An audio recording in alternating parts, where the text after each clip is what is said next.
Well, hello everyone, and welcome back to the latest edition of Switch of Play. And good evening, Mickey Barron. How are you? Yeah, I'm all right. I'm a bit tired actually. That's why I've got the glasses on tonight because I just feel worn out. And obviously a bit of a strange week back at work, back at school full time, and it's been a hard week to be honest. So yeah, but apart from that, I think everyone's feeling quite positive about the future and what we're hopefully going to be able to do soon. So apart from it looks like both of us needing a haircut. Unbelievable. We're all right, thank you, Mark. Well, how has it been at school? Because obviously people have been talking about that and, you know, the testing and the precautions you've got to take. Has it been a bit of a trial? Yeah, it has. I mean, there's a lot of work goes into it. The kids have to come in certain times and only into certain areas and then they go to lessons after that. But it's just a strange feeling at the moment. It's not like when we were before the other lockdowns, you know, because it's sort of coming to the end, hopefully, but the testing seems to have ramped up. So it's strange because you're sort of looking like towards the future and hopefully everything going back to normal, but we seem to be doing more testing and everyone has to wear masks all day now rather than just inside. So it's a little bit different, but it was just nice to get back and see everyone and obviously get all the students back as well. Well, hopefully, yeah, take our minds off everything tonight and then go back into the yesteryear again with our latest guest. I was just saying I've been totting up just how many player appearances we've had on Switch of Play over the period we've done it, and we've just passed 3,000, and that's without Chris Westwood tonight. He takes us up to 3,300 actually because he made 293 appearances, I think, for the club. So it's quite a lot of appearances to have on, isn't it? Yeah, it's incredible when you think about it because we were actually, me and Nels were talking about this the other day with the staff at Blythe and one of them was saying, like, I'd been there a long time and I says I had, but if you look at the team that we had and the success we had in the team, we had a lot of players that had made a lot of appearances. It wasn't just one or two that was over 200. And if you add in like Sweens into that, we haven't had Sweens on yet who made like a lot of appearances as well. So, and I think that was part of the success that we were all together for a long period of time and knew each other inside out. I was just thinking before we came on there, Westy, apart from my wife, I've spent more time in hotel rooms with Westy than anyone else. Oh, was he your roomie? He was my roomie, yeah. So we, no doubt he'll have a few stories. But he actually came to live with me as well when he first came up. Him and Sam Shilton moved in with me for a couple of... I was living on my own at the time, so Shilts and Westy moved in for a couple of weeks before they got a house. So yeah, and it was one of those relationships, and I remember telling me afterwards, and I'll ask him about this tonight, his first impressions, but just seemed to gel straight away, just seemed to have a rapport almost instantly, and I felt so comfortable around him, and I know a lot of other people felt like that. He's one of those people that not many people have got a bad word to say, you know what I mean? You'll find lots of people that think, I'm a dickhead or Nelson, whatever, you know what I mean? But Westy's one of those people that in and around Hartlepool, he was loved. He'd come up to Chelsea Street and people were like, oh, he's such a nice guy. And Nick's mum loves him. And do you know what I mean? It's just everyone you seem to talk to, it just appreciates what a really nice guy is. Good footballer as well, by the way. Yeah, good footballer. I think he was underrated. And to be honest, I watched the Twitter feeds of the goals and he scored quite a few goals that I totally forgot about. But he was reliable, he was strong, he was a good defender and he was a good footballer. And I think he probably was underrated in that team. What was he? Obviously a bit of part of the spirit as well. He was good crack, wasn't he? He was popular in the dressing room. Yeah, he was. He was one of those that was sort of would take a step back, though. He wasn't always directly involved in everything, but he always had a hand in something. Do you know what I mean? He was always in about it. He loved the night out with us. Do you know what I mean? He loved coming out. And I remember, again, it's a story we'll tell, his first night out in Newcastle, we had a night out together.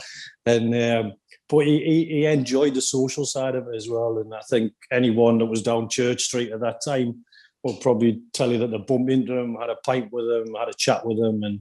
And yeah, he was a big part of the dressing room. So without further ado, welcome to Switch of Play. Chris Westwood, how are you, my friend? I'm not too bad, thank you very much. Great to see you. Long time no see, by the way. Absolutely, yeah, too long, mate. I think always the way, though, isn't it? It was that charity match we played the last time we spoke, wasn't it? Or the last time we saw each other, anyway. Yeah. We need like a 12-year reunion or something. Well, to be honest, Westy, I've got my 50th in about 15 years. It's my 50th, but my 50th is in 3 years. Our Ollie's 21 that year, and our Charlie's 18 that year. Oh. So it's Magaluf for the Barons and anyone else that wants to join us on that year. Oh, so, yes. Oh, yes. If anyone's coming to Magaluf, you'll be there. I'm there. Fantastic. So Westy, how are you doing? How are you keeping at the minute and keep yourself busy? By the way, first of all, while we're talking about Magaluf, I want to let you know that this guy introduced me to Magaluf. Were you young and naive before Mickey came on the scene, were you? Wow. Out of what did we go for? 5 days? Yeah, I think so. I seen one. Was that the year I went with Stevie? Yeah. Robbo, Stevie. We all stayed over at my house the night before and just stayed up. Then we got to Magaluf, and I remember we went out all day, all night. Next day we woke up, and Westy's in the room with us. And Stevie, I would walk the fridge, and he just turned around, he opened a can of beer, and Westy was like, I think I'm on the wrong trip here. Honestly, I've never seen anything like it. So I get up to Mickey's at 10:30 at night, because we were flying from Newcastle at 6 o'clock, and he was like, right, we'll meet us at the pub. So I went to their local. We stayed in there till closing. Then we went back and we played a bit of cards and whatever, drinking. Then we got on the plane, and I thought, maybe I'm gonna have a little kip here. And I was like trying to shut my eyes, and I kept getting on the back of my head. And in the end, I was like, you need to pack it in now. Do you know what I mean? Or like, so I managed to stay awake the whole flight. Gets there thinking, gonna have a little bit of a kip now. Bearing in mind, this is probably the first time I've been away with the lads for like, I think I went once when I was 17, and then the next time with these lot when I was 22. We get there, and I thought maybe we'll have a little kip, put the stuff away, right? Put the stuff in, let's go. We're going down to Dakar Palace. I was like, what? Like, we're going now? Yeah. Get your shorts on. It's going to be hot. I lasted, to be fair, I gave it a good go because I lasted. Yeah, you did, to be honest. The whole of that day, the whole of the night. I think I was the last man standing. But then the rest of the trip finished. Didn't even get involved. Like you said, I remember I had the quilt over my head. And all I heard was, shh. And I thought, nice can of 7-Up or Sprite. And I looked, and Big Stevie was walking towards me with a can of San Miguel, I think. And I just went, and ran to the toilet and spewed. And Bry was in the toilet, wasn't he? Yeah, he was. His name? Yeah. Man. And these that were like, right, ready to go. Like 10:30 in the morning. I was like, just leave me here, lads. I'll see you when you get back. What an introduction that was. That was the same trip where it was the same time when people started drinking vodka Red Bull. So we were in a bar one night, and Stevie and my other mate, Robbo, he's a big lad, he can take some drink. So they're drinking pints of vodka Red Bull. So I'd gone, and I was like, I'm going home. Went back to the same bar the next day, and the guy went, can I have a word about them two? When I went to the bar, and I was like, he went, do you know how many pints of vodka Red Bull them two had last night? I was like, well, probably about 10 or 12. I know. He went 24. That's why that was in one bar. That's why they didn't go to sleep, probably. Honestly, we went on that drinking tour, didn't we? What do you call it? Where you go from pub to pub. Like pub crawl. Yeah, we went on that with Pugger. Is it Pugger? Yeah, Pugger, yeah. So you've got these giant, like, Geordies. There must have been about 20, 25, but like all seem to be like huge. And we're walking down the strip, and people are obviously trying to get you in the bars. So this guy Pugger, he got the pub, any is it the Black Bull? Yeah, it's a Black Bull outside, Newcastle's ground. Oh yeah. So well, Pugger and his mate are like the Shearer's mates. So when Shearer goes out Newcastle, these lot are always around them in case there's any bother. So it probably shows you the type of lads who they are. Nice lads, like genuine lads, but they can look after themselves. Yeah, like took me in under the wings. But I just remember we're walking down the strip, and bearing in mind I've been on it all day, and I was thinking, probably going to go home in a bit. And anyway, the people that come out and try and get you in the bars, they're coming out, do you want to come in here? We'll give you 2 for 1, blah, blah, blah. And I was like quite near the front. And this Pugger, he was like, yeah, we're going to start at the bottom and then we're going to work our way up. I was thinking, bloody hell. and then he kept saying it, and then eventually he went, listen, we're starting at the bottom. We'll see you on the way back up. And we started at whatever the bottom bar was. And we had a drink and a shot in every bar. I kid you not. The monkey's brain one. Oh, my days. Honestly, I've never been... I wasn't really like a big drinker. But I've never been out with a bunch of people that... It was relentless. He was our kit man for a little bit, Hartlepool. When he's good mates with McTate and Bakes, so that sort of group. So he was our kit man for about 6 months, and I'll never forget. Yeah. We played Cardiff away, so we're going to Ninian Park, and he's lads, I've got some new warm up t-shirts for you today. So like, because back then, you know what I mean, it was all like odds and sods. So he was like, but you've got to wear them to run out in. So we've opened them up, and they've just got England flags on the front of them. So you imagine the worst place you can run out with an England top on would be Ninian Park. So we all ran out and got absolutely battered. Oh, honestly, it was absolute carnage. Talking about, I remember going to Magaluf just before them, Westy, and I went with Brian Honor and McTate and Bakes and that sort of group. And I was exactly the same. First day, we were there for a week. So a week in Magaluf. So first day we got there, I got put to bed the day we got there, got up the next day. And you know what I'm like? I'm always up like 7, 8 o'clock in the morning. So I'm thinking, right, first day, I'm on my holidays. I'm like there for a proper holiday. So I've got my towel, I've got my beach shorts on, I've got my sun cream, and I've gone down to the bar. And the lads are like, what do you think you're doing? And I was like, what do you mean? I said, well, why have you got a towel?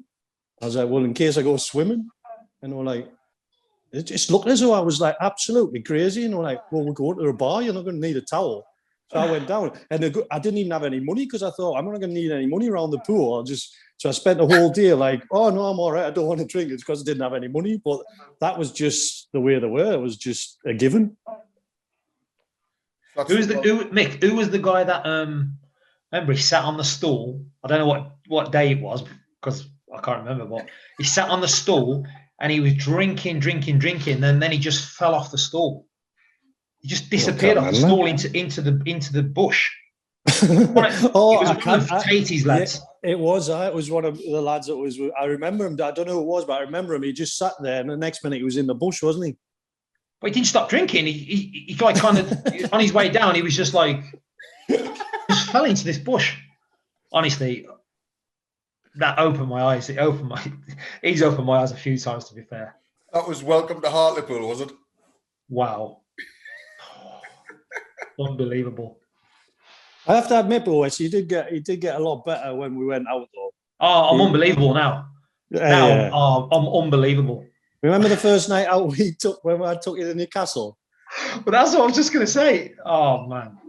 So we were like, you were staying at mine, weren't you, at the time? Yeah. And we're like, come on, we'll have a night out. It was during the week, wasn't it? It must have been like a Tuesday. We had Wednesday off. So I was like, go to Newcastle, just a quiet night. I went into one of the bars down the quayside. And you know, when they come around with the little test tubes of drinks and all that. So it was like, yeah, we'll have one. It's like, I don't know why, it's a Tuesday night. So we ended up, and again, you were like hanging out the back of the taxi, weren't you, on the way home? Honestly, because I remember there was me, you, and Denny. Yeah, Denny Ingram. There was someone else. I can't remember who it was, but what was that? The baseball bat or something like that. That test tube shot. It was a Dark Assassin. That's what Dark it was called. Assassin. I'll never forget it. Oh, they come round with these flipping test tubes, and they're going, right, everyone pick one.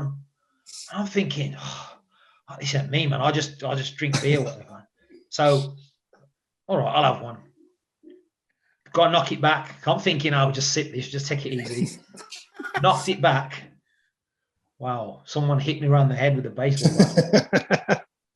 And we were there, and then he says, right, we're off, getting in a taxi. And I just remember saying, hold up, I'm gonna, and I just opened the door, and I was hanging out the door.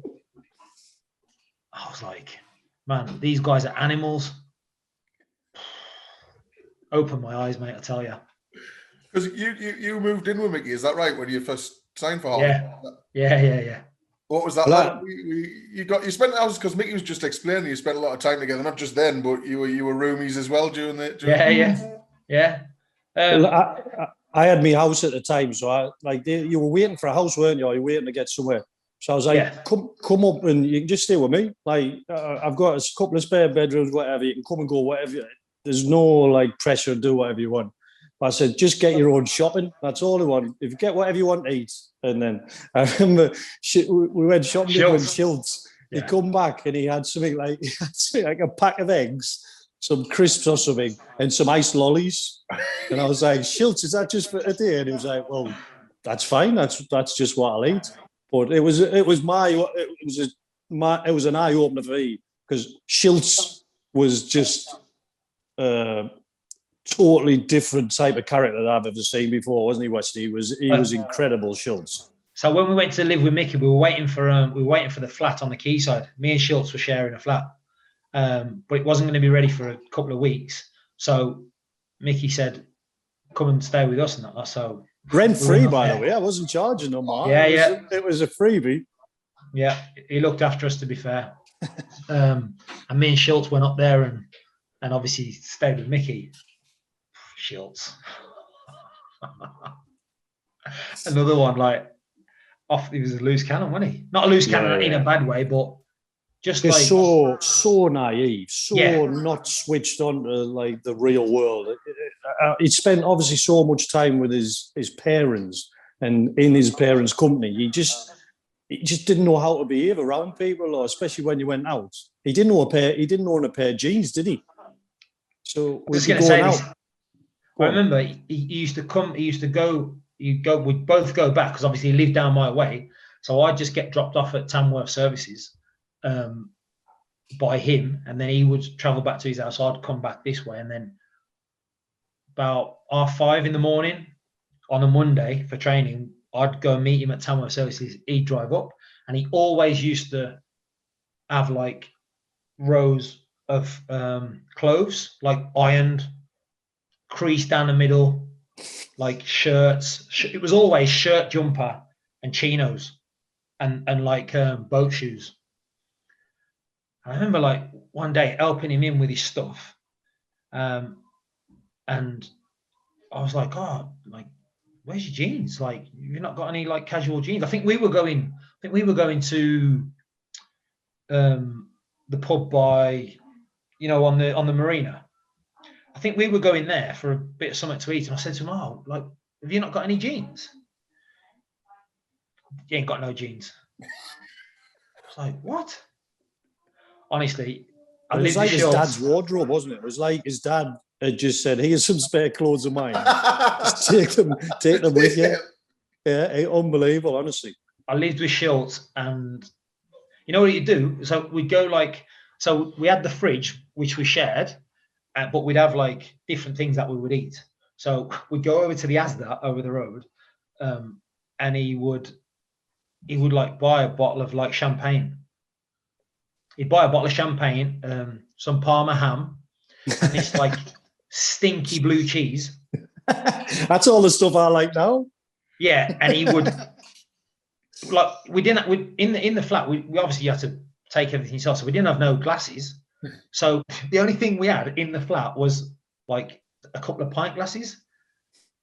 So he'd pour himself champagne in the pint glass, and he'd be sat there rolling this this cheese in the Parma ham and eating the cheese and obviously sipping on his champagne, but out of a pint glass. Honestly, he was a funny kid. I remember, and I'm not sure I've told you this story before, Mark. We were training at Hoffle, but round the back of Hoffle, so not where we always used to train, but round the back. Yeah. And he's the only person I've ever seen that during a keep ball session, so it's high intensity, people are flying into he just in the middle of it, got a hanky and blew his nose and then put his hanky back in and carried on training. And we were all like, what is that? I've never ever seen that before in my life. I've never seen it since, someone carrying a hanky around training. He would get a fresh set like sent up. Like he'd have at one point, like his mom would make him meals.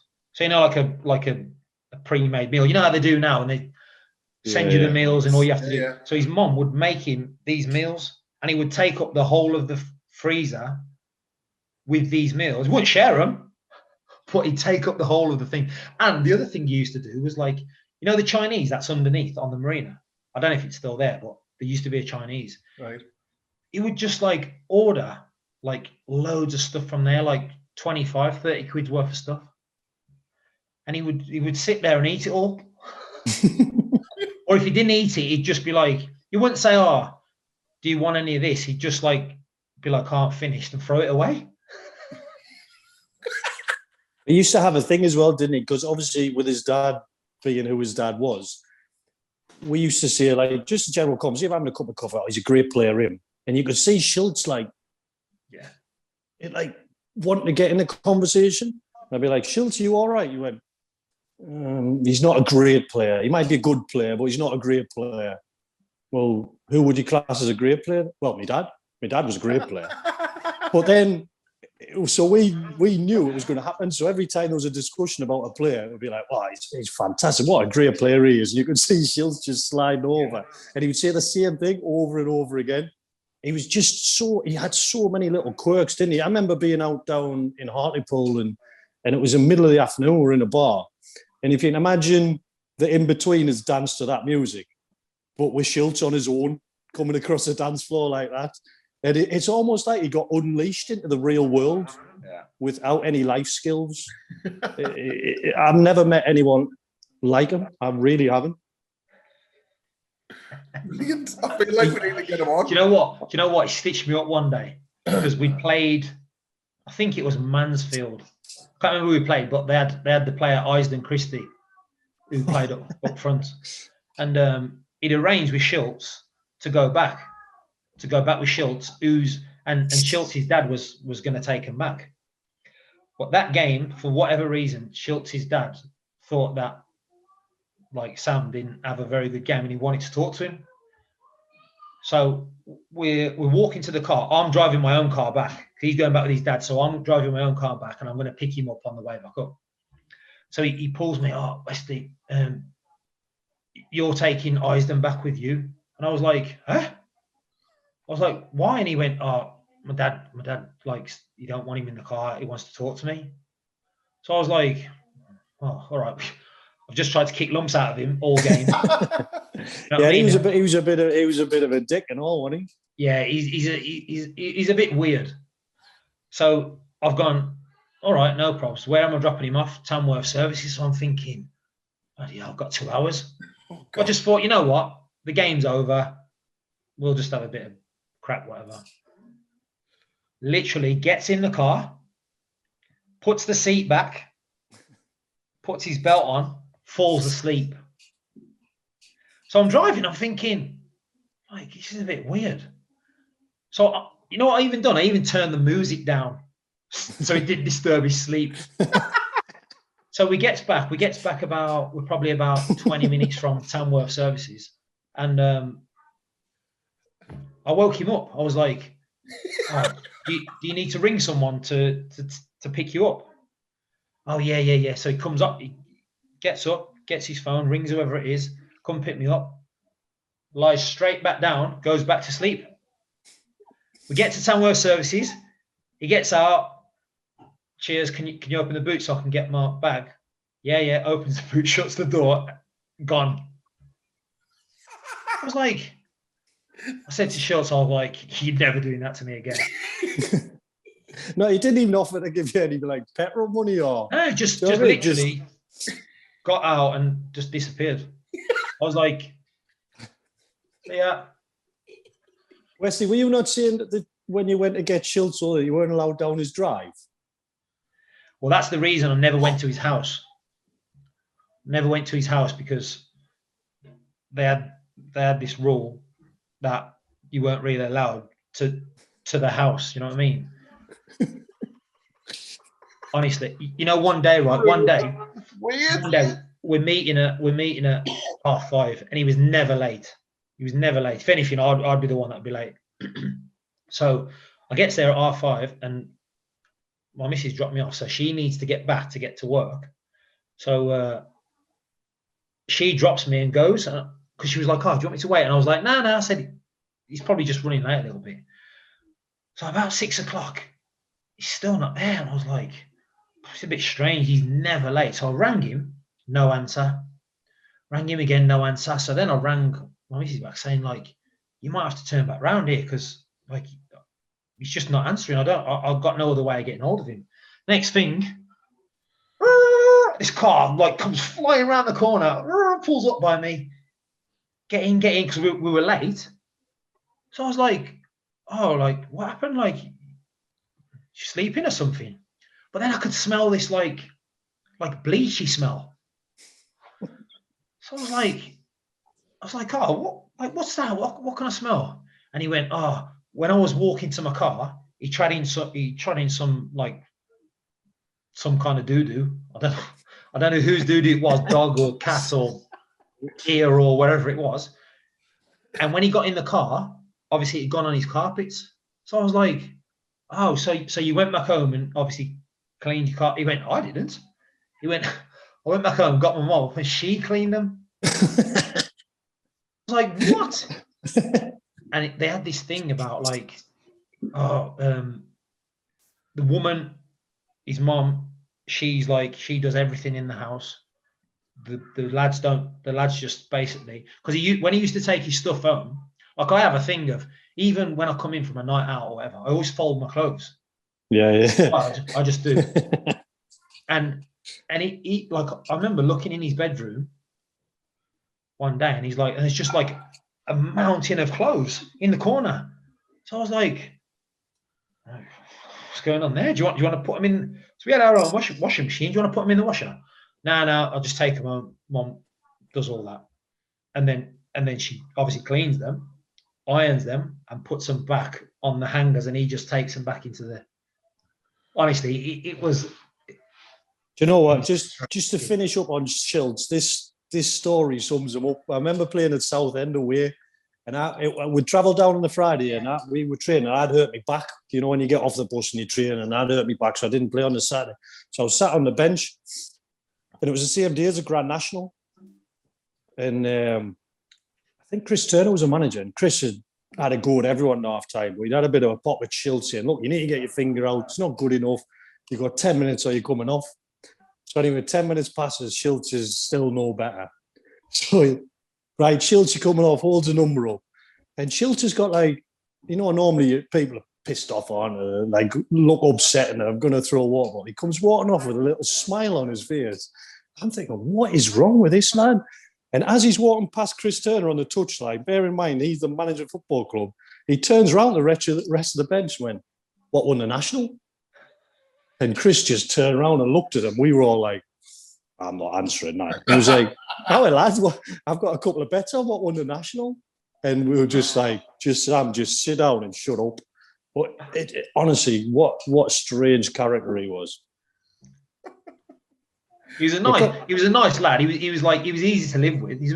Didn't really like, obviously being at home with his mum, he obviously didn't have to do anything. So I had to do all the cleaning. But I didn't mind, to be fair. Yeah. To be honest, I grew up with the lad Andy Todd, whose dad's Colin Todd. So he went to my school, and Toddy's dad played for England. And their family was similar in a way. A lot of quirky things that you would think like, it's a bit odd, but I don't know whether it was like professional footballers of that era, like what they expected. I don't know, but they were very, very similar in characters. But We probably shouldn't have spoke about Schultz for 20 minutes. I tell you what, we've got to get him on. That's it. We've got to get him on. So Chris, just let's go back in time then and where your sort of football career started. How did you get into football first? Were you in Wolves quite early, or how did that come about? No. So I started playing when I was 12, which I know is probably quite late now. I was 12. I played for an under 14, so I'd obviously played in the street with my mates and whatever. My first actual team game was when I was 12, and then I was just playing Sunday football until I was 15, and then I got spotted by Torquay. So Did Torquay have loads of scouts in Dudley? Like, well, actually, they did, because listen to this for a story. So 3 of us from my team we've got invited down to Torquay for a week, in the school holidays, and we're in the hotel, and like all of a sudden I see a shadow by the door. Big Darren Moore. big shadow. Huge, like, and I always remember the scout's name. His name was John James, and apparently he used to scout from the Midlands, and obviously he took him down, and he's going to me, he's going, "This is what we want you to be. This is," and I'm looking up at him like, this geezer's massive, and he's like, "All right, lads." I was like, so that was my first, and then I went to Albion for one training session, and they had about 40 kids training, and the guy kept getting my name wrong. He was calling me everything apart from my name, and I was like, and I just got back in the car with my dad's friend, and I was like, I ain't going back there. And then I was just playing Sunday football. Then I got spotted by Wolves. Right. And I was actually playing left midfield. So on the day, one of the lads didn't turn up or whatever. So they said to me, "Oh, will you fill in?" So I was like, "Yeah, okay." So played left midfield, ended up scoring 2 goals. Scored one from, the inside of the D. So the keeper's kicked it out, but he's on the edge of his box. So he's kicked it out, and it's bounced. I've kneed it up and smashed it straight back over his head. Obviously went in, then the next one, centre half's gone through, I've shouldered him out of the way and slotted. So then this guy said, my parents weren't there, so he's like, who's with him? I said, right, here's my number. Do you want to come to a trial? So I was like, okay. So then I got my mum to phone, obviously the scout. And then he said, we've got a game against Burton Albion, a friendly game. Do you want to play in it? So I was like, yeah. Scout come and pick me up, took me to the game, gets in the dressing room, and he's gone, obviously I've never met anyone. The coach has gone to me, I'm such and such. You're a left midfielder. I was like, nah. I said, I played left midfield that game, but I prefer to play centre back. But in the same game, the centre back also got scouted, and he didn't turn up. Not our centre back, the opposition centre back. He got scouted and he didn't turn up for the trial. So he said to me, "Oh, okay, play centre back then." And that was it. Just went from there, played that game. Listen to this. This would never happen now. So the chief scout is watching the game. He's called Ron Dukes. Obviously for Wolves, he's massive. He's watching the game and he's dropping me home. So on the way back, he's gone, "Are you hungry?" I was like, "Yeah, a little bit." He's gone, "You want a McDonald's?" I was like, "Yeah, why not?" You know what I mean? So he gets me this McDonald's. We're driving back, gets outside my house, and he's gone, "You done well tonight. Like what we've seen." But he knew that Torquay were interested. He knew that they were like sort of. So he's gone, I've heard that you might be going to Torquay. And I was like, well, like, obviously I don't know. I don't want to because it's so far away. But so he's gone, so what are you going to do? And I kid you not, right? He says, "Take your belt off." So I took my belt off, and he got my arm, and he put my arm up my back, like, you know how the police would arrest you. He got my arm up my back, and he's gone, "What are you going to do if they get you like this?" And they say, "Right, sign the scholarship," because they'd offered me a scholarship. So I was like, I was thinking, obviously you couldn't get away with that now, but I was like, wow. So I said, I wouldn't sign. He said, right, what we're going to do is we're going to give you a 6-week trial with our under 16. So I was like, okay. So I went to the trial, and then they were like, Torquay were on my case, and they were saying, right, we want to give you a scholarship, but we need you to sign, blah, blah, blah. So I don't know if there was just talks between whoever. And then I said to Wolves, I said, I've been offered this by Torquay. I don't really want to go down there. Like, when am I going to find out about this? And they were like, oh, you have to take the chance. Like, we can't give anyone any promises, whatever. So I just said, okay, I'll take the chance. So I turned down the Torquay thing. And luckily enough, obviously it worked out for me at Wolves. So I ended up getting a YTS back then, hey Mick? Yeah, proper now apprentice. It's scholars, isn't it? It's YTS back then.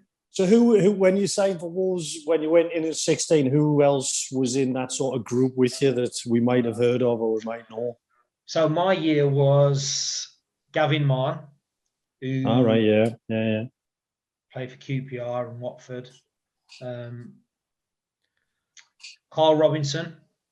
Yeah. I think he's a coach now somewhere in. I know he went to America and Australia. Was he the left back? No, he was a centre midfielder, Welsh lad. Oh, right, okay, yeah. Sunderland, didn't he? Play for Sunderland as well. Yeah. Story about him. Not happy. So at Wolves, me and him were like best friends.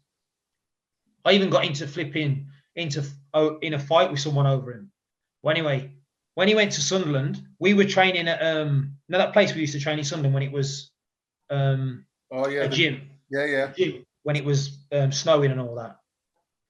We were at that gym and we were coming out, and I can't remember who I was with. I was with 4 or 5 of the lads, and he's walking towards us. And I always remember he got his hat on backwards. I hadn't seen him like for a long time. Got his hat on backwards, and he always used to have one trouser leg up. So I seen him walking towards us, and he had his clutch bag under his arm. So I was a bit like, it's Robbo. Like, and he walks up, and he's blatantly looked me in the eyes and just kind of gone, "You're right, lads," and like walked past me, and I was like, "Oh," I was like, like that is it now? And he went, he kind of like looked back and didn't say anything, just carried on walking. I was like, what the hell? Wow. And then another one of my friends who obviously knows him, I said to him, I was like, I've seen him like, and he completely blanked me, and he tried to make out that he didn't see me not having it. You see me because you looked me in the eye. I spoke to him since. Have you never seen him since? No. I don't want him. I weren't happy. I weren't happy, to be fair. But it was at Wolves, of course, where you obviously first worked under Chris Turner as well, which obviously then led to what happened. No, I never worked under Chris. Oh, did you not? All right. I was bad research. I always thought that was the case. I honestly did. No. So did that, to be fair. But I was a pro. And Chris was the youth team manager. Right. Aye. Okay. I think he was youth team manager of Robbie Keane and right. I see. Oli and Lescott. I think he was that age. So obviously I knew him, but I didn't really have that much to do with him. Right. I see. At Wolves, so it's a bit out of the blue when he called me, to be honest. So one of the things that when people talk about the time you joined Hartlepool, because some Hartlepool fans I've talked to, I said, what questions would you have for Chris Westwood? And one of them said, what was how did Chris Turner sell the dream of Hartlepool? Because you were coming into a squad that were, I think, bottom of the league. There was quite a lot of players, the likes of Paul Baker, Strodder, Beardsley, McKinnon, all the wrong side of 30, if you like. So it was quite an aging squad as well. And what did Chris say to sort of sell you the Hartlepool United dream? To be honest, he didn't really have to sell it to me because I was out of football. Right. So when I left Wolves, I had a stress fracture in the middle of my shin. And towards the end of my last year at Wolves, I ended up playing. I ended up obviously being in the team, and I made my league debut at Sunderland away. Brilliant. And I always remember this because I came on for Robbie Keane, and we were one each when I came on, and obviously just wanting to hold on to the one each. I came on, and Kevin. They come on left wing. I wish I had done. Came on right, and Kevin Ball's got. Is his name Kevin Ball? Yeah. He's got the ball on the edge of the box, and I've gone to close him down, and he's shot, and it's deflected off me, and it was like slow motion. My first touch of the ball, and it's like I just watched it like slow motion. It's going towards the goal. No. and it went wide for a corner. That was my first touch of the ball, and I was just like so relieved. We ended up getting a 1-1. But so I was playing towards the end of that season, and the manager Mark McGee, we ended up in the shower like together. It was just me and him, and he said to me, I know. He said, like, I know your contract's coming to an end. In a few weeks, we'll have you in and we'll talk about another deal. So I was like, oh, brilliant. Do you know what I mean? I was over the moon. And then obviously played out the season. Then when it comes to the end of the season, called me in. So I'm just expecting to go in and discuss another deal. When I got in there, I remember Colin Lee was sat like behind. McGee was sat at his desk. And he's like, I just seen him go. And then he's gone, you've done well for us when you played. Give me all this spiel. We're letting you go. And I was like, what? And he was like, yeah. He said, it's not just you. He said, we're under pressure to get rid of wages. I was thinking, they're my wages. Yeah, you pay some of the lads more to clean boots. Do you know what I mean? So he said, it's not just you. And he named a few of the other players. And I was like one of the first ones in. So I was like, I came out like, and I was thinking, like what am I going to do now? Because the other thing was, I had this stress fracture in my shin. And the club said, wait until the end of the season and we'll sort it out. So I played like with this pain. Like what I was doing, I was playing on the Saturday, or even just like going with the squad, and then I'd have to miss a couple of days and then joining sort of towards the. So I was playing with this, and then when they said they're letting me go, I was like, what do I do now? So then it turned out I needed an operation, but now I'm in no man's land. So yeah. I said Wolves said they were going to sort it out. Then they're saying, oh, you're no longer our player. So then I was like, right, I'm going to the PFA. And I rang the PFA and just explained to them. And then they said, right, we'll talk to Wolves. And then the Wolves, like secretary or whatever, rang me up and said, right, we've booked your operation at such and such. But it meant I was going to be out for because the more it dragged on, it was obviously dragging on into the start of the season. So it meant I was going to be out. So I had the operation, I was out of football, and then obviously it was about 7 or 8 weeks before the end of the season. So I'd not done anything. I'd not done anything. I was just working in my mate's sports shop. And then I get a phone call from Telford United, who were in the conference at the time. I think the guy was called Alan Lewin, the manager. So he rings me up. We've heard that you're getting fit again. Like, do you want to come training with us? So I was like, oh, I was just buzzing to get back in somewhere. So the day I was supposed to go training, right? I'm working in my mate's sports shop, and there's these 3 girls like over the road. So I popped out to go and get a paper and some milk. And I thought you were going to say you had a number. No. So these 3 girls were over the road, and they all stopped, and they were all looking at me. I was a bit like, you know what I mean? I was a bit like, across the road, went into the shop, and they came by the shop door and was like looking in, And I just thought, oh, they're looking at me like because they like me or whatever. So then they gone, and then I came out, went back to the shop, thought nothing of it, and then about 1 o'clock in the afternoon, this old lady like walks through the door. So as she's walked through the door, I've gone, you all right? Can I help you? And then 2 coppers have come in behind her, and she's gone, that's him. And I've gone, I was like, she went, yeah, that's him. And I was like, that's him what? And the copper went, right, we're arresting you, suspected burglary, blah, blah, blah. I was like, what? And he went, yeah, are you going to make this easy for yourself, or we've got to cuff you? And I was like, hold on, I want to know what I've done. We'll take you down the station. Well, where the shop was, so the station was like literally like a 1-minute drive. And at the time, it was like, you know, when Beatles about. Yeah.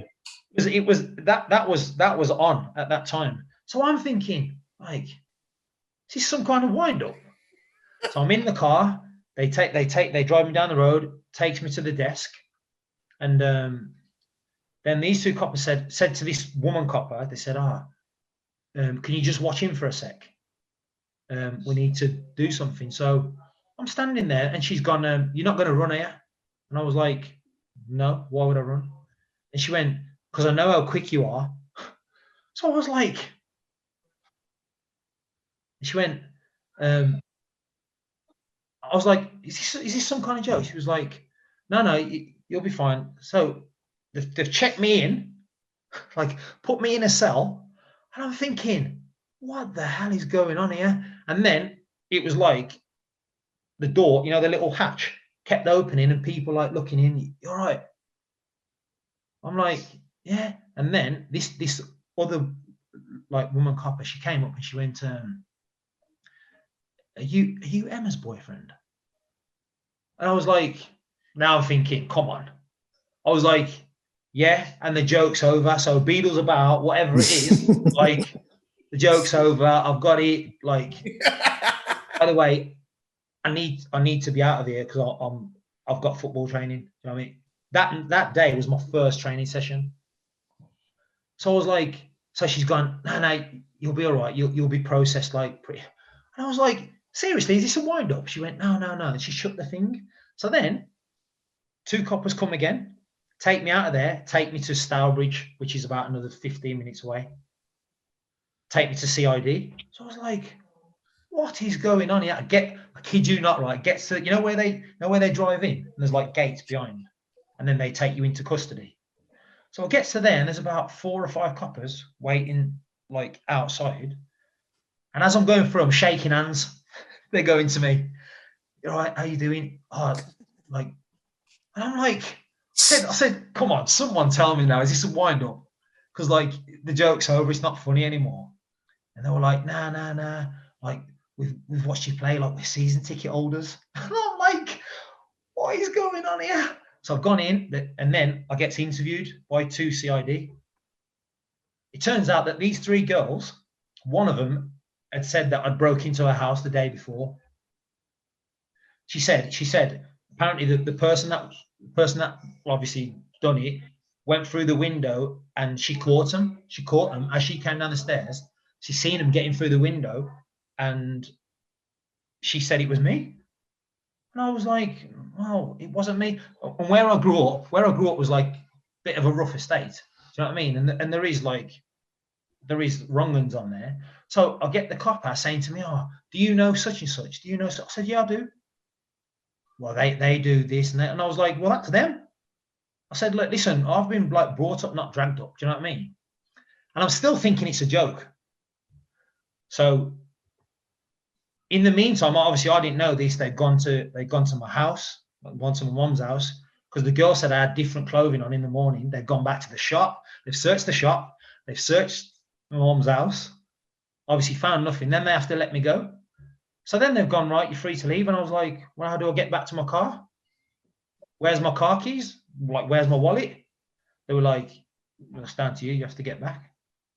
So then an off-duty copper comes up to me, just finished, and he's gone, come on, I'll drop you. So I gets in the car with him, and I was like, what was that about? And he said, the girl is adamant that it's you. And I was like, well, surely you can't just say that. So, and then he's gone. By the way, I don't think Wolf should have let you go.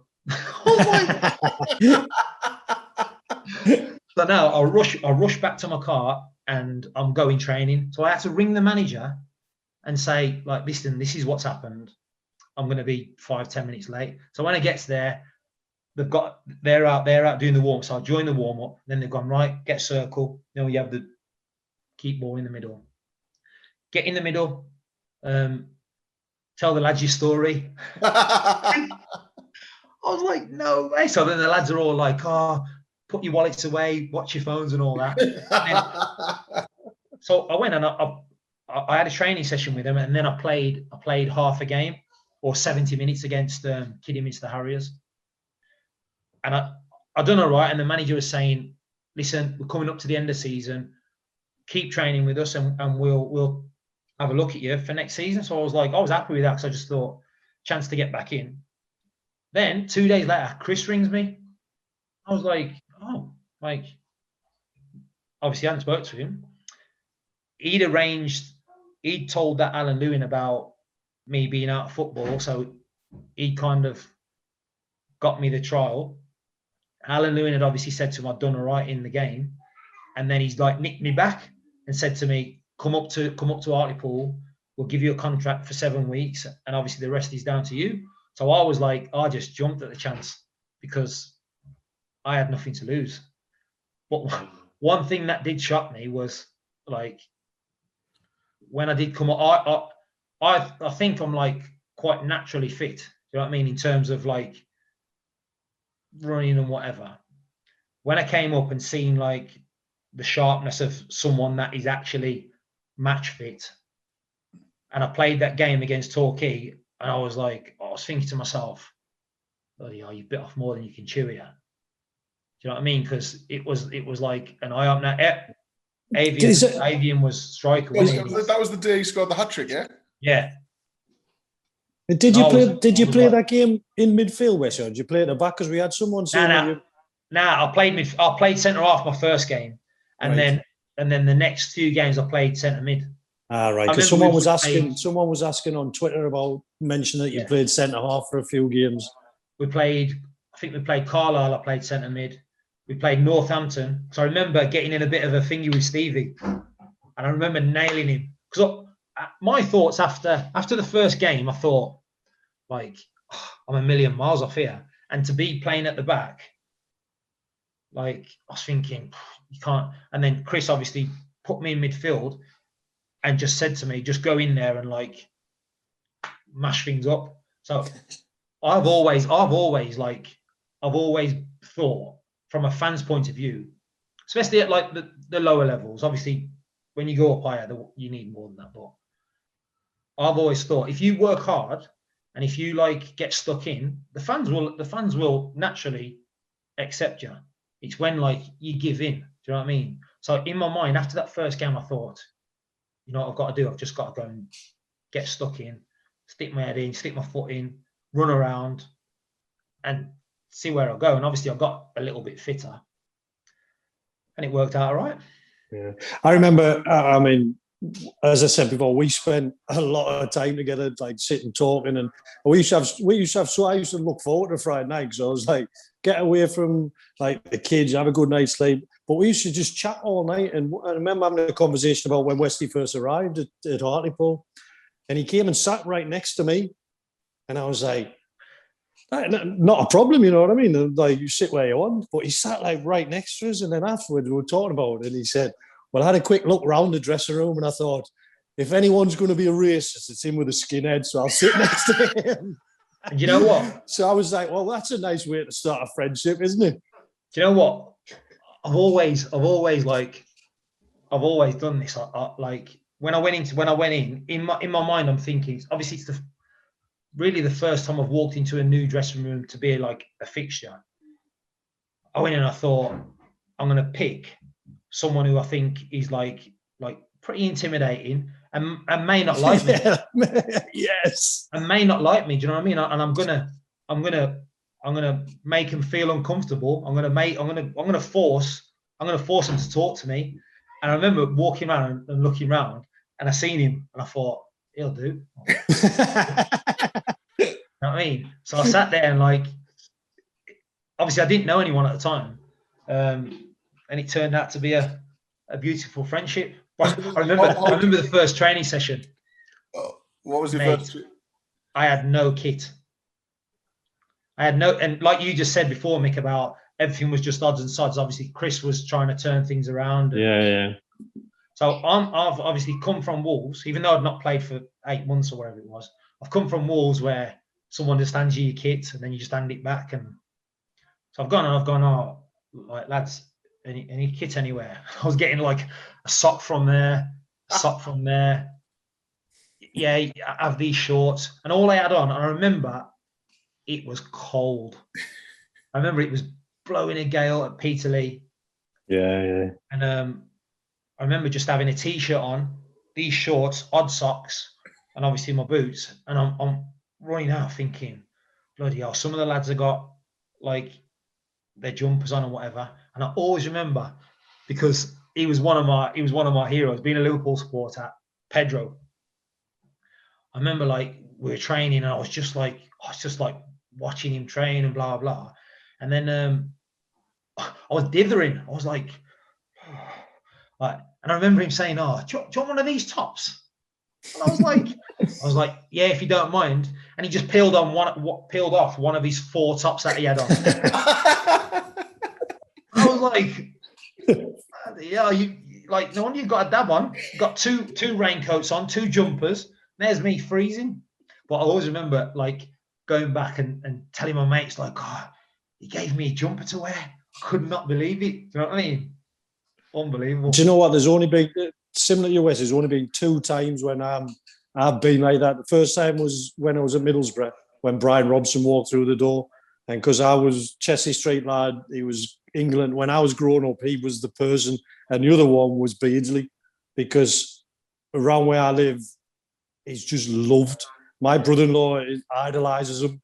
And Pedro used to pick me up. So my brother-in-law, who was a fully grown man at the time with a job, would come and wait outside my house just to see Peter pick me up from the house. You know what I mean? So they were the two people where I honestly think when I've met them, it's like, not sure what I'm going to see like that first time you met. But Peter was great with the majority of people. He was fantastic. I remember playing alongside him. I played we were at Southend away, and it was then like, because obviously watching, you think he was too good for the level, wasn't he? And I remember him getting a ball from like the left back, and I remember him just turning and spraying the ball, but like he sort of sprayed it like diagonal, and I think it was, I don't know if it was Jonah or there was someone that didn't carry on running, that just stopped running. It made it look like a poor pass, but it was like, and then he called me short for a corner. So I've looked up and he's called me and he's played it, but I didn't think he was going to play it. So I've gone to go, stopped, and he sort of played it. And then and he said to me, "You just make the move and I'll do the rest." And I was like fair enough. But I seen, like, playing alongside him, I seen that difference in quality. Wesley, I played in a charity match with him. Not summer gone at Spennymoor for Mark Solon, who was like does a lot of charity work in the area. So it was like ex-players against ex-Spennymoor players. So they had like 2 teams, this, that, and the other. We had like 12 players. Tommy Butch played, John Oster played, I played, Bracker played. So pretty relaxed, you know what I mean? And first half, we're kicking down the slope at Spennymoor. We're winning 3-0 at half time. Peter's coming, like, he's supposed to be playing number 10. He's dropping in to get the ball off the centre halves and he's spraying the ball. And then second half, we had a couple of lads who had paid a little bit of money to come on. So obviously, we're getting a little bit tired. We're kicking up the hill. And Peter comes back and he went there, "Don't pass to them 2. And I was like, "What do you mean?" He was like, "They're useless. If you pass the ball to them, we'll lose this game." So he was going round all the players that these 2 poor lads had paid to play. But he was like, "Do not pass to them 2. and he wouldn't pass them. And anytime someone passed him, you could see he was like, well, we're going to lose this, and we end up losing. And it was just because we were shattered. But he just had, even then, he must be mid-50s toward, and he wanted to win. He wanted to win a charity match. It is definitely, yeah. I think that's what we had. We had that at Hartlepool.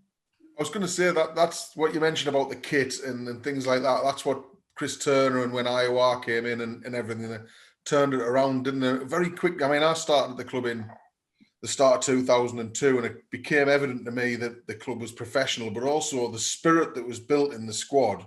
It's something we've talked about in this podcast a lot, because it was just the team spirit you all had was something that's quite rare, isn't it? I imagine in football, to have that such a strong bond. Yeah. We, I remember being on the first away trip. I think it was Torquay away, and we're coming back on the bus, and the lads are getting steaming. The lads are on the beers, and you got people smoking at the back, and I was like,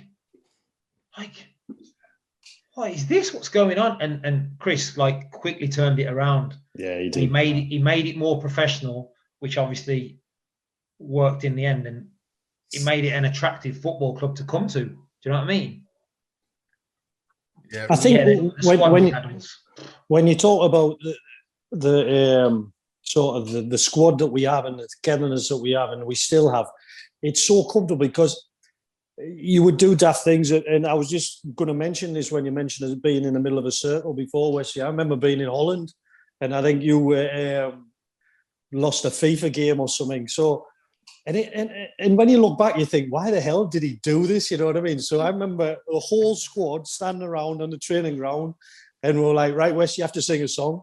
And he could have been, piss off, I ain't doing that. But they had the whole squad, and one of the lads were like, I'll say, boys to men, I'll make love to you. Yeah. So instead of just standing singing it, he's going round the squad and he's like going up to people, and it's comfortable, you know what I mean? And like, no one was like, no, was he? You know what I mean? And I think it's because you have that togetherness and that bond that everyone was so comfortable with each other. We used to just go and take over places, didn't we? Yeah. If we ever went out together, I know this has been said before, but people used to want to join us. We used to create such an atmosphere that others would just be like, I remember going down to the Daiquiri Palace, and there'd be like big groups of lads. Big groups of lads, and we would always sort of worm our way into sort of centre stage, didn't we? We'd always have the chairs right by the thingy bar, and we'd start the songs, and there'd be the games, and you just see people like looking from other teams or the big groups looking to join with us, and we just created such an atmosphere, no matter where we went, even go to the PFA dues. We'd go down on the Saturday or on the Sunday, and we'd create an atmosphere. Anywhere we went to Holland, and obviously it was all a bit like calm and collected. Everyone was outside sipping their coffees and that lot, and then you'd just hear a big noise from the group drinking the beers. Do you know what I mean? But it was never like anyone going out for trouble. It was just we all stuck together, and it was just hell of an atmosphere. I remember a couple of years ago when I was a children, we went, and it just carries on from the story, we went down to play Basford. Is it Basford United? In a pre-season game? We stayed over. That's Gandhi's thing, isn't it? Well, their manager at the time was the guy, Martin Carruthers, and his nickname's Gandhi, and he played for Darlington, and we used to see him in Magaluf. And he would never be in a big group, would he, Gandhi? He would have one or two with him. So he would always come over with us. And one day he'd come down to Real Madrid top, and I think it was Tings got his top. He was trying it on. He set it on fire, right? So Gandhi was gutted because it was his pride and joy, this Real. So it must have been 10 years later, maybe even longer than that. I've walked into the ground. Is it Beersford? I don't know. You say Basford? Yes, Basford, yeah. And I didn't even know he was a manager. So I've walked along with the other people from Shildon, and he's just stopped in his tracks. And he's like, nah, you Hartlepool boys, nah, you ain't coming in here. And even afterwards, we sat in the bar having a couple of beers, and he was like, you have never seen a squad like this one. To the chairman of the club and like his other coach, he was like, this squad that this lad was in is the best squad you have ever seen in your life. And you know what I mean? Like Westy said, people just enjoyed being around us and enjoyed, I think, how comfortable we were with each other.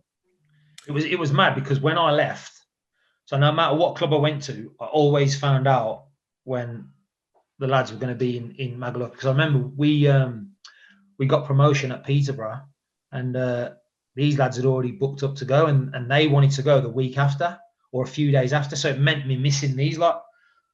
So I was like, right, leave me off that trip.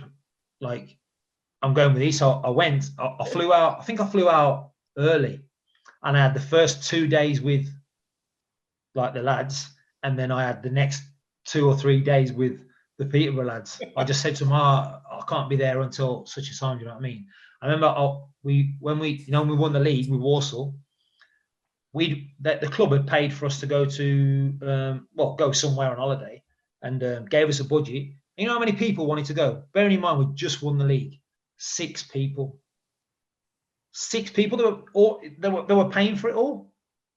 Everything was paid for. So we went to Ironapa, and I got back. So I got back on the Thursday, and these lads went out to Magaluf on the Saturday. So I was a bit like, I can't really go because I've only just come back and blah blah. But I'd already looked at like flights and everything. I'd already thought. So I looked at these flights and like I was on my computer and I just dropped in. I was like, got in, man. Like the lads are all in Magaluf now. I think it was a Friday. Lads are all in Magaluf now. And my missus at the time, like, she was like, well, if you want to go, you can go. Like, it's up to you. Like, I know how much the lads mean to you and that lot. And I was like, you sure? Running out the door. I did feel a bit bad because I'd already rang my mate. I said, right, this flight leaves at 4:30 or something like that, 6:30 in the morning. I said, I might need you, man. I might need you to drop me off. So as soon as she said, like I don't mind, you just go. Do you know what I mean? You may never get the chance again. In my mind, I already had my suitcase packed on me. Everything I say, packed it. I didn't even say goodbye to the kids. Like, because my mate come and picked me up, but like he picked me up. I think I had to be at the airport for like 4:30 in the morning. So he came and picked me up, dropped off, but I didn't tell anyone. I'd only told Trigger because I needed to obviously leave my case somewhere. So lads are all down at the Dakar Palace, and I've just turned up with my suitcase. Lads are all like, honestly, I remember I was sat next to Sweens, and I seen him come walking in, and I turned to Sweens. Doesn't that lad look like Wesley? Because we, you know what I mean? We'd had like a few beers by then. So Sweens like, God, he does that. And all of a sudden, it dawned on us that it was him. You've never heard a cheer like it. Honestly, the cheer that went up, because obviously he made the effort to come and would delight to see him. But it was just brilliant. I remember going behind the bar, taking my jeans off and my top off, putting some shorts on, and leaving my case behind the bar until we went home. Do you know what, though? All the times we ever went out, and I know we spoke about this with most people that come on, all the times that we ever went out, there was never any bother.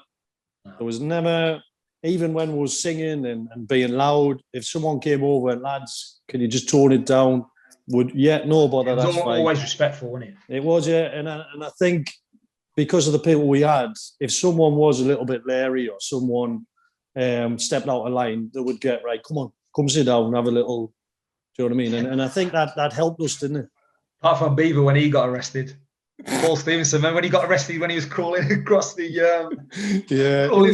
It was what was that show at the time where they used to crawl across? It was the Dom Jolly thing, wasn't it? Yeah. So, no, it was before that. It was what was it called, man? So anyway, the guy at the time used to crawl across the pedestrian crossing. Right. So he had a big snail shell. He'd go really, really slow, so there'll be loads of people waiting at the cars. So for some reason, Beaver thought, this will be hilarious if I do it. So obviously to us, it was funny. But there was people waiting and he's going really slowly across this pedestrian's crossing. The police just come and literally lifted him up off the road and put him in the back of the car. They lifted, took him away, and he was just like, as he was going, like looking at the window. But the police station was right next to our hotel. Didn't know this at the time.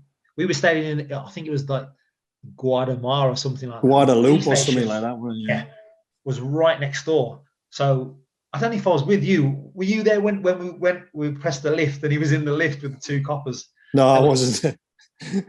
So we pressed the lift and as the doors open, he was in there with the 2 coppers. They took him to his hotel room and took his passport, and took him back to the obviously the police station and said, "You got to pay a fine or you're not getting your passport back."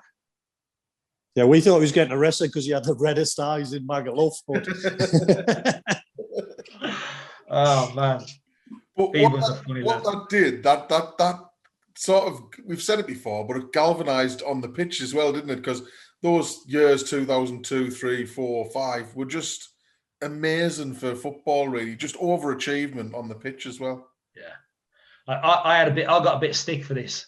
I think I said it on one of our group chats about we weren't like, there was no one that like stood out. Obviously, Boydie stood out, but there was no one that really like was like massive. We all were just like not workman like, because obviously there was some lads with skills, but what we had, our attitude and our will to win, it got us points before we even started the game.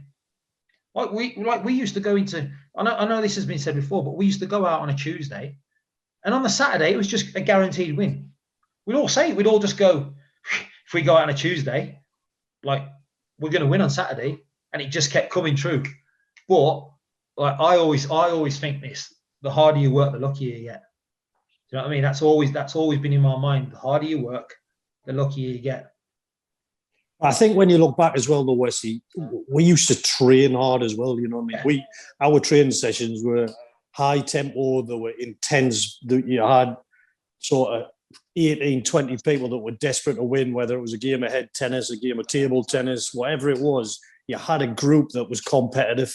And I think if your training's like that, you take it into games, and whatever manager's there, the formation, whatever you play, you've got that basis for, even when the chips are down, you know that person next to you wants to win and wants to win badly. And I think that's what we had with that group, was that real mentality of people who wanted to win. You know, like with me, I've like gone through my whole career like that. Every day I used to train every day like it was my last day. And if I didn't have if for some reason like I had a little niggle or I couldn't train, I used to think, oh, like this is going to affect me. And I remember every club I went to after Hartlepool, I used to say to any young lads that were coming through, listen, just train every day like it's your last day. You're only training for 2 hours.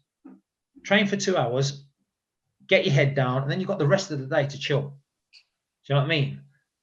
And the big eye opener for me was when I left Hartlepool, when I went to Walsall. So we were doing pre-season, first day of pre-season, and I thought, all right, first day of pre-season, it's a little bit of a teaser too, because pre-seasons at Hartlepool was solid. Do you know what I mean? So that was what I was used to. I was used to just solid pre-seasons. Goes to Walsall. First day, not really anything. And I remember coming back and like going for a little run myself. I thought, like, I don't really feel like and then, so the next day, so we've gone in on a Monday. That was, I thought, all right, give them that. On the Tuesday, normally you train morning, afternoon. So we trained in the morning. And again, it wasn't like nothing neck breaking. It was, we've done that and we've done a few bodies and a few sit-ups. And then it's like, right, see you Thursday. And I was like, see you Thursday. And they went, yeah. Wednesday off, see you Thursday. And I was like, pre-season. Wednesday off. Honestly, and I remember on the Wednesday going and doing my own thing. Just went and blasted myself. And most days I'd come back and I'd do something myself. But Wesley, when it showed because we got relegated. But when we used to go out on a Tuesday and the gaffer knew we were going out and whoever else knew we were going out, we would be prepared to work as hard for 2 hours. If he wanted to run us for 2 hours, the Tuesday was a graft. they could run us for 2 hours. Graft. But because we all knew we were going out, it was like, right, come on, we can do this. It's not a problem. No matter whether you're spewing up or not, we'll get through it. An hour's time, we'll be having a pint together, something to eat, and we can laugh about how hard that was. Do you know what I mean? And that's the again, that shows that togetherness that we had. And people probably sick of hearing it, but it's a massive thing within football. If you've got, even if you have one or two people that are going in a different direction, it makes a dressing room, it makes everything harder. Whereas, and not everyone came out, not everyone drank, not everyone was out every week, but we didn't have any part of the dressing room that was going a different way. Yeah. Before we move on, I've got something's bugging me. There was another lad that came from Wolves with Chris at the same time, and I can't remember his name. I'm sure he's a mid. Jermaine. No. He was a midfielder. Oh, Danny Hughes. Danny Hughes, that's him. Because I lived in, he's a copper now. Oh, is he? Or he was, because we played, I don't know where I was, but we played away at Tranmere. And just about to get on the bus, there's a bit of a theme here. Just about to get on the bus and I'll feel a tap on my shoulder. And there's this copper like standing there like looking at me. And I was like, yeah, what we tapped me for? And then he like took his hat off and smiled, and I was like, oh my days. Like I said to him, I said, how are you even a policeman? You're scared of your own shadow. Yeah. He was quite a big lad. He was quite stocky, yeah. We lived together at Mr. Hornsey's house. Him, and Simon Miotto. What a combination that was. We lived together, and I always remember, right, Danny Hughes. So when I used to come home on a weekend, he used to stay up, and I always used to leave I'd just leave whatever it was in the cupboards. And whenever I used to come back on a Sunday, I'd open the cupboard, and there'd always be like a stack of money. And I'm like, bloody hell, he's getting me Jaffa cakes again. What instead of just replacing them, he used to just leave a stack of money all the time. If I ever left Jaffa cakes, and he'd go through because he was quite a big lad. I think he used to, I don't know if he struggled with his weight. He'd go through he'd binge eat, and then he'd have cabbage soup for the next 3 weeks. I tell you what, not many Hartlepool fans will remember the name Simon Miotto, but what a character he was. He was an Australian goalkeeper. I think he'd been. He's an agent now. Yeah. Well, I'm going to come on to that. He could talk the talk. He was like the gift of the gab, and he'd been at other clubs, and someone sent us a thing where he'd done some modelling for a double glazing thing, and he didn't have a care in the world. Honestly, you could say anything to him, and he just didn't care. And then he used to, the ball would go in the net, and he would dive after the ball was already in the net. He was a bit hyper. Way after. He was hyper, wasn't he? He was So anyway, a few years later, he turned up, right? So he'd gone from Hartlepool and disappeared off the face of the earth. No one seen him. And he turned up on the bench at Juventus. He was on the bench for Juventus. We were like, how the hell is he there? He couldn't get in our team. Right? But I reckon he just talked his way into it. And then I remember going to Newcastle, St. James's Park to watch Stevie Howard play for Derby. So I've gone to the players' lounge after, and I hear this voice, and I'm like, there can only be one person that speaks like that, loud Australian. So I've turned around, and he's come walking over, giving it the big, and he's got all his suit and that on. I was like, what are you doing in here? He's like, I'm an agent now. I'm looking after such and such. And he was naming all these top players. I'm like, how the hell is he? But he could get in anywhere because he could just talk the talk. He was one of the worst goalkeepers that we ever had, but as a character, he was amazing.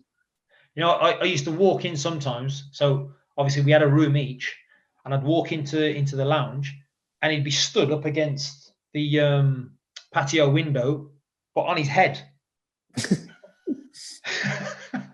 So he'd just be doing a headstand, but just on his head, like this. I used to be like, what are you doing? Thinking one false move and you're going to break your neck. And then I'm thinking, maybe he's just going to do it for 30 seconds. And he'd just be there. He was red in the face, sweating. I'm like, why would you even do that? There's no explanation for it. He didn't never give me He never explain it. Never explain it. He just used to go and do a headstand. Well, I'm sure we'll come on to another Australian in a bit. I'm sure, but just talking about, obviously we roomed together so if we were fit, we would room together. Everyone knew that. All right, so we'd always get in a room and Wesley having that bed, I'll that bed. I would, do you want a cup of tea? And it was very, very civilized, our sort of rooming. You know what I mean? There was never anything, any issues, never any bother. You get comfortable room with each other. I would always go to bed early. Westy would have the telly on, go to sleep. I would always be up early. And it just worked, you know what I mean? And there was only one time where I ever got upset with him, only one time. And I'll never forget it. We're either going to pre-match or we just had pre-match. And I got to have a shower and I couldn't get out of the toilet and the shower room. I was like slamming the door. And anyone who knows me knows I hate being late. It's my biggest thing. I have to be on time.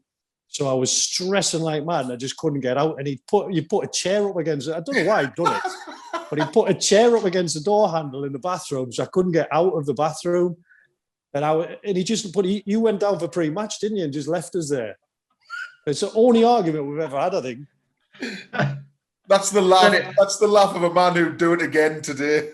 I don't even know why I've done it, to be honest. I don't. I remember coming out of the room though, and I was sweating because how hot it is in the little bathroom. I was like, Wesley, I can't even play now. I'm not this, I'm not that. I feel like weak because I've been in the bathroom for half an hour. So he just sat there giggling his head off. But then he turned in a man of the match performance, so. Not sure about that. To be fair, ours was a formidable room. No one messed with our room. Yeah. They tried, a few tried. There's some strong rooms, but utmost respect our room. Otherwise, we'd kick right off. What then, through Hartlepool, and obviously so many good times, Westy, over the time, what memories stand out? What games stand out? I have to ask you about this little period in 2004 when you just went goal crazy as well, by the way, when you just where I was on hat-tricks every week. I think you scored more goals in a fortnight than Mickey did in his whole Hartlepool career. All right, no, what's that all about? Yeah, I was on fire when it was just one after the other. I remember we played, I think it was Stockport and Ashley Williams. So I always remember that, like, people saying, because obviously he's from my way, and a few of my mates knew him from the Albion youth set or whatever. And I always remember him saying, like, we look alike. And he was marking me when I scored the 2 goals. I just, you forget things, don't you? And it's only because of the Hartlepool thing on Twitter. But I was like, God, this is a good spell he's had here. Like every sort of day on Twitter, he's scoring another goal and some decent ones as well. Yeah, I don't know. Just everything. I remember arguing with Boydie one game. We both scored 2. But obviously he was on penalties and I was like, you're not this game, you're not.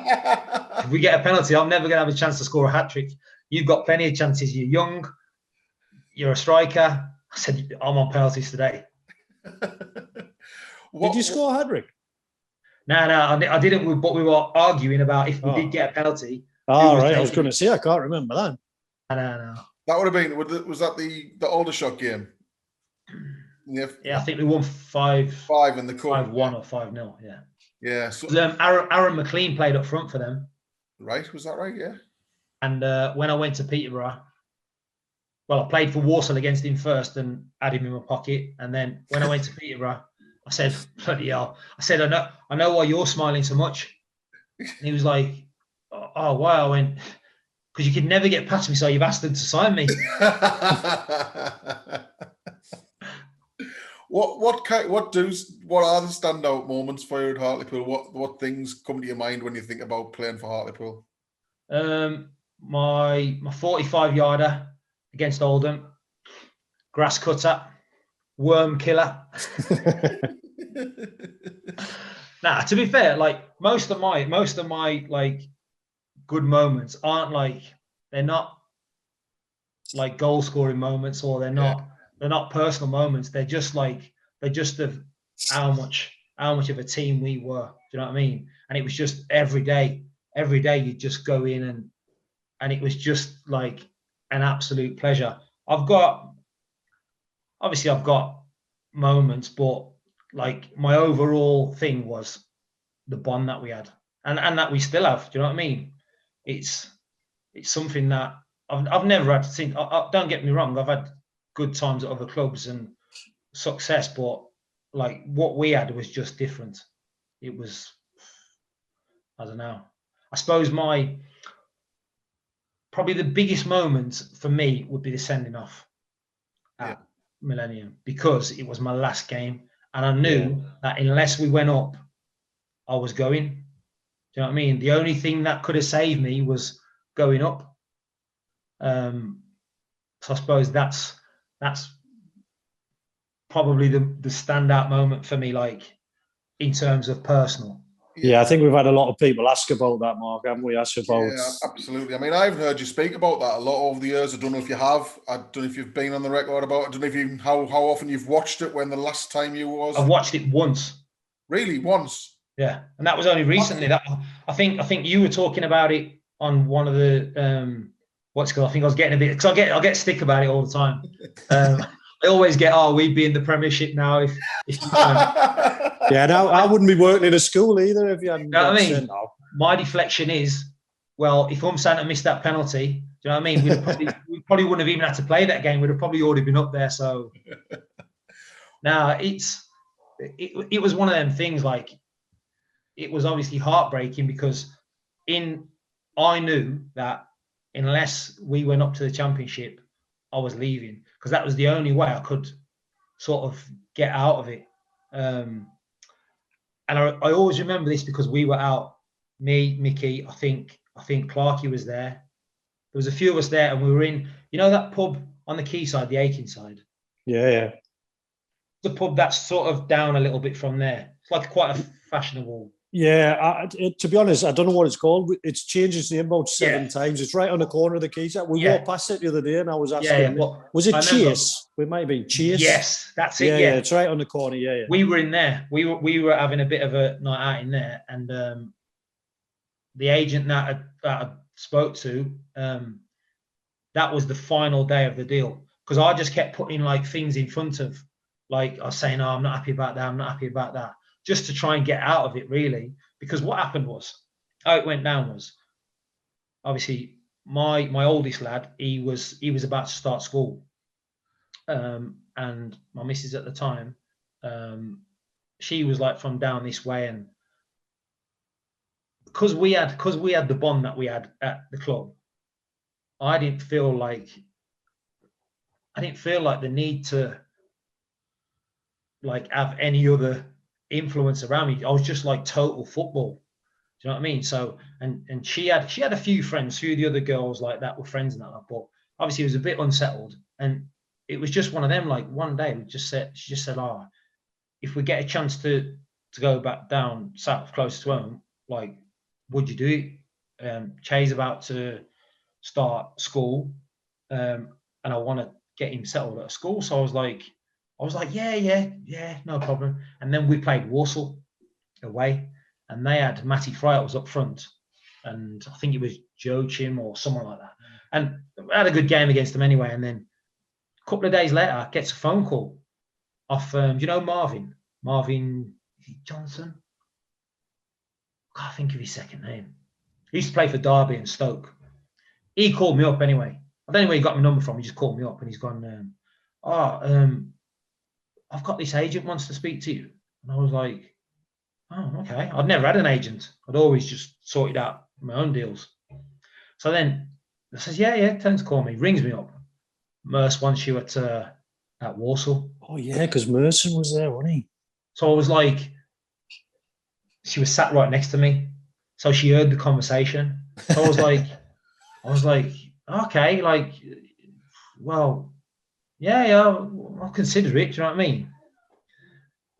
And obviously, the closer it got to it, so I've had talks with them. They're sorting out a deal. The deal was like, I'd have been better staying financially. Do you know what I mean? But obviously, it was this chance to go back home. So, I was in the bar with these lads, and I remember getting this final phone call. I'd put that many obstacles in front of them, thinking, they're not gonna like jump over all these. jumped over them all. It was about 3 months. It went on for about 3 months trying to get me. So then he's gone to me, right, yep, they've agreed to this. And I was like what do I do now? So I said, right, I said, the only reason I'm not going to come is if we go up. Agree to it. And like, that was the agreement. So I'd signed a pre-contract, which he hadn't sent off. So it hadn't been sent off. So obviously we gets all the way to the final. I'm praying we go up. My missus is already packed, ready to go. Do you know what I mean? And then obviously in the final, what happens. And that's why I was so gutted, because I knew it was going to be my last thing. But after that, so I tried for about a couple of weeks. I was going and seeing Maureen every day. I spoke to the FA. I spoke to everyone I could to try and get out of this deal. And the only way I could get out of it was if Merce didn't send off the form. So I remember like pleading with him, like he'd said to my agent, I'm going to make him my captain. Tell him not to worry. I was the same when I left Arsenal and joined Villa. Like I didn't want to go, but it'll work out for him. And I said, listen, tell him I don't want to play for him. I was like, what more can you want? I said, he's trying to make me captain. I'm telling him I don't want to play for him. So like, just rip the thing up. He's like, nah. He said, if they want you, they've got to buy you back for 50 grand. So I was like, I'm still in contract. My contract don't end until the 30th of June. And in the end, I couldn't get out of it. And I remember coming out of Maureen's office and like just being like gutted. The club like tried everything. Not to, obviously, the club tried everything to keep me, but it wasn't like, it was never financial. I'd have been better off staying. Yeah. Offered me like 2 years with an option, and then they said, "Oh, you can change it to 3 years. If you want to leave after a year, you can leave." It set me up like a thing. Who's the guy that we used to work at Peterlee? Like quite a good-looking fella. Like Prescott. Yeah. I've gone to see him about doing like some kind of college like study thing, like in my spare time. So it was all set up. They'd got Che into a school in, I think it was Hart Village, and apparently it's like a really good school. They only have so many kids there. To be fair, they couldn't have done any more, but it was just the fact that obviously I was coming home, but the day that it happened, oh man, it absolutely like broke my heart. Do you know what I mean? I couldn't like. The thing is, it was like a double whammy, wasn't it? It was like you lost out on that promotion, but you knew losing out on promotion also meant you were leaving the club. Yeah. Which, to be fair though, I know what you like, and if you put family first no matter what, and that shows that you've done that, because you could easily say, no, I'm stopping here because I enjoyed it here and I want to stay here, but you in that situation you put your family first, don't you? Yeah, well, you have to, don't you? Because at the end of the day, your career ends. Do you know what I mean? And it's one of them. Like I remember talking to Scotty. So obviously he's calling me in now because he's going to get the job. And I remember he called me and said, I need to talk to you.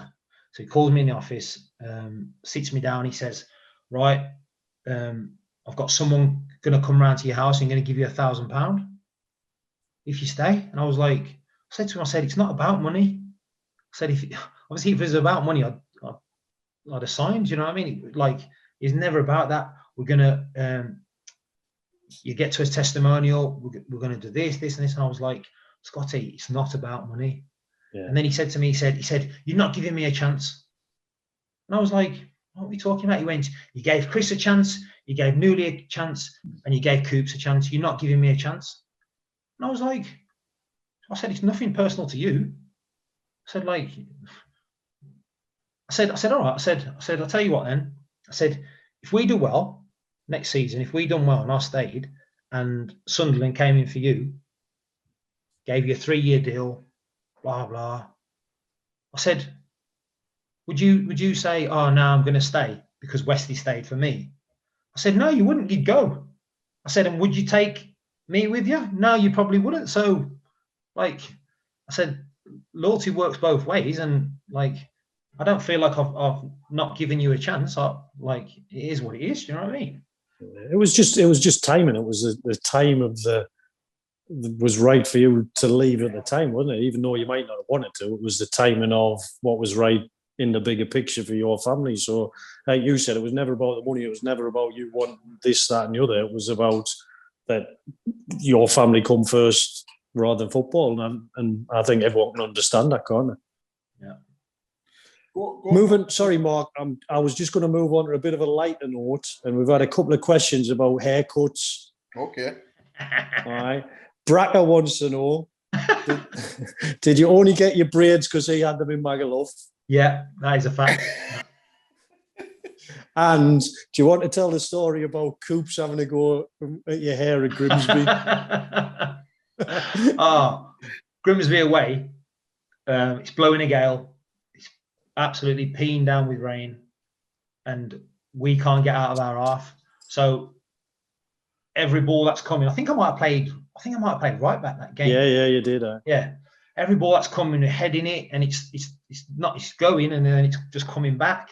So at half time, we're obviously not having the best of times.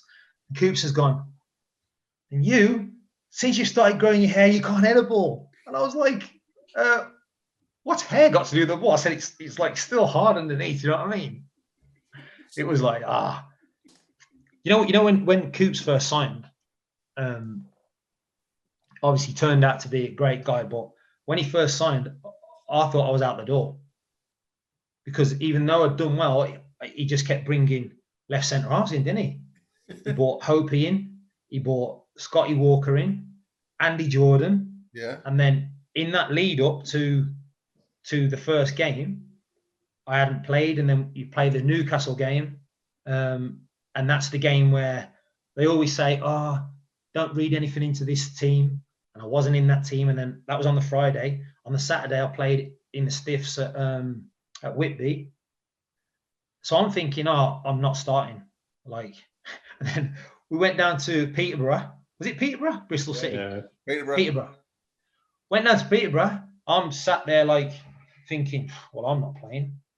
Names a team. We're playing three at the back. And I ended up playing. I was like, where has that come from? And then obviously we just went from strength to strength there. But when he first came, I thought, he's not having me here. Let's get bringing left centre halves in. He was some bloke to work for, though. I bet you obviously loads. We had some great laughs, didn't we? A lot of the things have obviously been mentioned already, but yeah, he was a top man. I think Scotty was always in the training sessions, always behind it, but he used to just liven things up, didn't he? Yeah. He was honestly, you couldn't have asked for a better person to be in charge of a group of sort of lads at the time that were close anyway, and he just came in. I was going to say, a lot of ours were, I think a lot of managers could have come in and we sort of ran ourselves, didn't we? Yeah. It's like you said, like, as long as the manager was like kind of easygoing and not too regimented and I think that's where Scotty went wrong.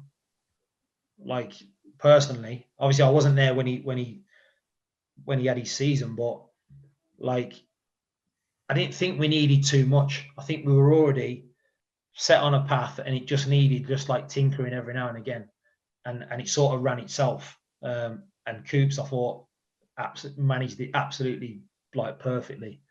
I think you got someone coming in trying to rule with an iron rod, and it just didn't work. I think half the time because he wanted to come out with us. Yes. What a guy. So what things do you miss about Hartlepool and Westy? And someone said, is it the £10 all you can drink nights at Chicago Rock? Well, do you know, like this another thing about Schultz? I remember taking him there, and we've gone in, and obviously you can drink as much as you want. So we've got steaming, and next thing you know, that song "Life Is a Roller Coaster." Oh yeah. So we're there at the bar, and this song's come on, and he's ran, and there used to be like the round dance floor, didn't there? With like the I don't know if you've ever been in there. There's a round dance floor, and it used to have like this like little fence thing around it.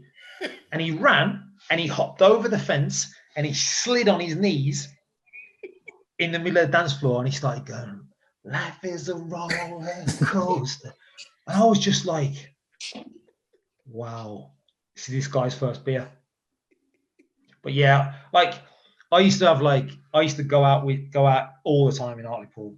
Like after, not all the time, but like on a Saturday, we'd normally go out after the games, and if we had a Tuesday and we had a Wednesday off, we'd go out, and it was unbelievable. It was awesome.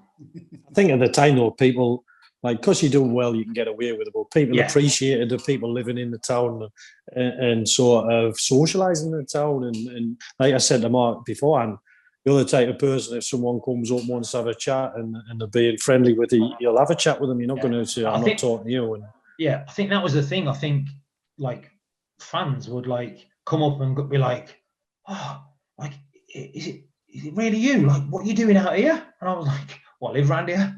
This is my local, so why wouldn't I?" And I'd be like, "Come on then, get the beers in." Do you know what I mean? And just people used to just come into the group. I think that's. Do you know what I remember about it is that you were one of the players at the time who, because you lived in the town, and I don't know, you might say this isn't true. This is my recollection of it, that every now and then you just call into the club for no reason. Yeah. Just to have a chat with Maureen or to come and speak to people in the offices, you know, because you lived in the town and it was like there was an attachment there, wasn't there? Yeah, very much so. You know, when obviously when my first game back, you know, when I came back to Hartlepool and scored, like I remember when we pulled up on the bus, and I remember there just being like loads of little kids like lined up, and as I came off, they were like singing a song to me and cheering and that lot. And I remember getting off the bus thinking, like, oh, I don't know if I can play this game. I honestly don't know if I can play. And obviously I was captain, and I was thinking, like, my heart was like out of my chest, and I just knew I was going to score, because we'd done all the set pieces, and obviously I'd heard about Collins. What's his first name? Neil Collins, yeah. Neil Collins. He was marking me, and I'd heard he was a bit of a thingy with the lads and that lot. And I just thought, like, I can see myself scoring. Do you know what I mean? And when it happened, I've never been so gutted to score a goal. I kid you not. I was actually felt down about it. I remember walking back to the halfway, and the lads are obviously all on me and that lot. And I remember thinking, oh man, I know it was weird. It was weird. And then obviously, like, to hear the fans like singing my name and clapping and that lot, it was just like, it was just surreal. Do you know what I mean? But I was actually gutted to score a goal. And then I thought, I've got to get through the rest of this game now.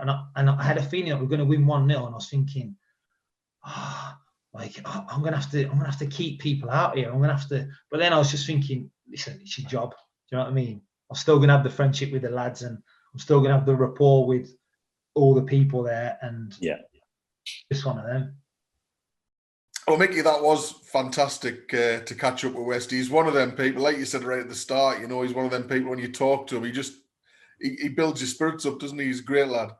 He does. He's always been like that ever since I've known him, you know. And like I say, I've spent a lot of time with him, and I've never heard anyone say a bad word against him. And I think what you said before, he would often call in to the ground and have a cup of tea with Maureen, or go and see Davey, the groundsman, and just generally look after people. And it's just a person that I can't even remember having many days when he wasn't happy.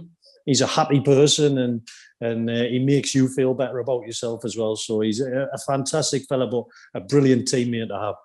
Absolutely. Well, it was worth coming out of our little pause again to catch up with him, and we'll see what we can do in the weeks to come. It's going to be a busy period for me, certainly, in terms of the fixtures we've got coming up. And I know, well, to be honest, I've got a really busy time because I've started watching Married at First Sight Australia, and I've got another 35 episodes to finish it, so I'm going to have a busy couple of weeks.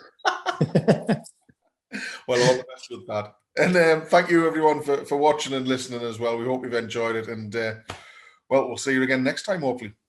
Take care.